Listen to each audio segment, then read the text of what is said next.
Welcome to Holy Babble, where I express my thoughts and opinions on culture and Christian doctrine that is taught to us in the church, and how sometimes that what is taught to us might seem more as babble than Bible. I'll let you decide that.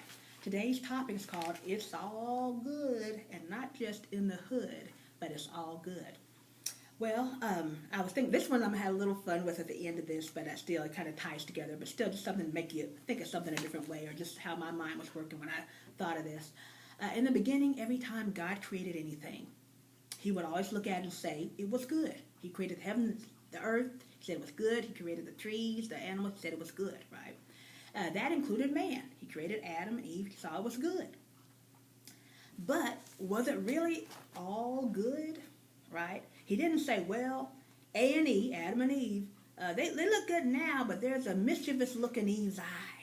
I don't know about that. I don't know. In a few days, they're going to seriously screw up my original plan. I don't know if it's all good now, right? So this guy can see everything. He knows all, right?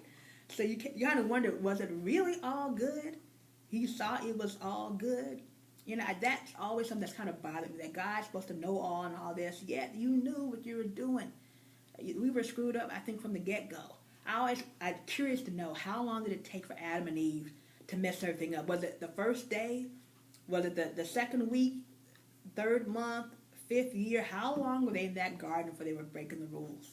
They couldn't wait to break them. But imagine the doctor delivering baby Hitler or baby Jeffrey Dahmer into the world as he says, it's all good, Mom, Mommy, thumbs up, 10 toes, fingers, both have a healthy heart and lungs. Of course, one will be eating heart and lungs, right? Dahmer, right? You don't say that, right? Say you can see the future, right? Doctor ain't gonna say, oh yeah, your baby's gonna be eating heart and lungs, Mommy. Congratulations. Nope, right? So when Satan turns up in the garden, what he says, that's what he says to Eve. It's all good, Eve. Girl, go ahead and get you some of that fruit, okay? Why is it there in the first place if it ain't meant to be eaten, right? You the only folks on the daggum planet who are supposed to eat it, right? It's going to sit there and rot? That's wasting food. We don't waste here, right? So I don't see no security or barbed wire around this tree of life, right? Tree of knowledge, right? He messing with y'all, girl. Please. Why not? But after all, because he trusted us, right? Supposedly he trusted us. Big mistake. Big mistake. It was our choice to make, so we're told. He wanted us to make our choice, have freedom of choice.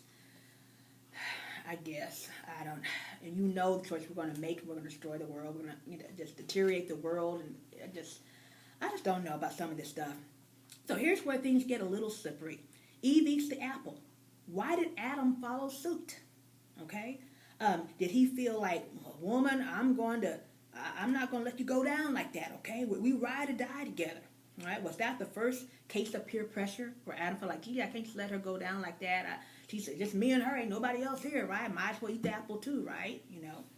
Buy one, get one, right? So if they both sin, now here's something that's very key. I want y'all to really hone in on this. If they both sinned, why does it matter who sinned first?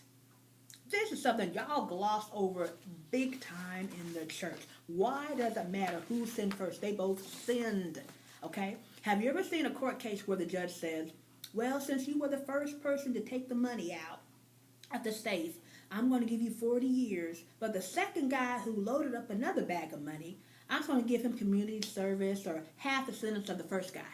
I'll just give him 20 years. Do you ever hear that? You both did the same crime. One just got the bag first, and then one came in behind the second guy. Here's my bag. I'm getting my bag of money. But, you did it first. You're more guilty than the other guy. Sin is sin. Sin is sin. The exact same sin, as a matter of fact. At least in this case. I'm not saying there are different sins that are worse than other sins. In this case, sin is sin. You both ate the apple. Okay? So, yet the focus is on who did it first. Had Adam said to Eve, I'm going to tell God what would the outcome have been? How different would it have been, right? Eve gets kicked out by herself. What does she do? Does she perish alone out there outside the garden? Or does she live a lonely life? Or does she thrive? Does she figure it out for herself? So, oh, I figured I'm a little, I'm okay being by myself with the animals. We talk to each other. We cool, whatever. I got a little dog, whatever. Does she come to the garden's gate every day and say, hey, Adam, what you doing? He go, nothing. What you doing? Nothing. Like we do on the phone all the time. Well, what happened if had he not eaten the apple and Eve got kicked out of the garden and not Adam? But I don't forget, man is not supposed to be alone, right? So would God have created Eve too, right? Because you're not supposed to be alone. So if Adam's alone in the garden, Eve's outside the garden alone, what then, right?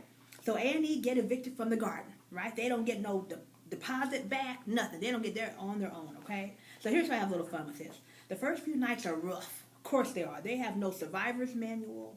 They are just naked and afraid, just like the TV show. And after a while, they are ticked off. I think they were absolutely ticked off. They're thinking, that apple wasn't all that. Okay, it didn't even taste that good. People like that, eat all your casserole and say, it was all that. Didn't taste that good. I've had better, right? So they're throwing the apple back at the gate, like, screw you, God, right? Saying, you can't keep, you can keep your sorry fruit, But after a while, their anger starts to drive them to forgive, to figure out a way to survive. Make clothes out of animal hides, create a shelter, eventually find and cook food, whatever it is, how to do that. So imagine this, here's the fun part. God comes looking for them one day, and he finds them around the campfire eating, okay? He says, hey, Adam, Eve, what's up, okay? They look at him with contempt like, right, what does he want, right? And they don't respond. God says, well, I brought you your faves, peanut butter jelly sandwich, some fruit snacks, applesauce from the right tree, of course, right? And so Adam responds, nah, that's all right. We good. We eating steak and potatoes now, okay? So you can go ahead and enjoy your PB&J, right? We're not under your roof anymore, right? And so we don't have to follow your rules, okay? It's kind of, and it's kind of nice. You can't tell us what to do, God, right? So, God starts cranking that neck. Like, oh, that's when mine just cracks. So he's like, in a fit of anger, because God can get mad. Fit of anger, God says, listen here, you punk bleepity bleeps, right? You mother truckers. I'm still running this shizzle, okay? This whole entire world is under my roof, okay? Period. Okay, you heard? Okay. So don't think that every time you take a piss or scratch your behind, I don't know about it, okay? So I created the steak and potatoes you're stuffing your mouth with, and the stump your sorry behind is sitting on. So you better recognize, okay? There you have it. So now we're going to fast forward to a little teenage Adam and Eve at home with mom and dad. When you become of age and you are no longer under your parents' roof, and therefore you don't have to follow your parents' rules, right? And it's really an experiment. That when you kind of become single, when you leave high school, college, it's really an experimental time to find out who you really are. Some of you are going to do everything you were dying to do but couldn't, okay? And stay out late, eat pizza for breakfast, and drink out of the milk carton in the refrigerator. But a time will come when you will get sick and tired of eating junk food, performing poorly at your job because you stayed out late at night. And you will start taking better care of your things. You will begin to tweak or fine-tune the person that you want to be. Okay? No matter what kind of parents you had or you will need to examine your parents and how you were raised to decide, what kind of person you want to be. Okay.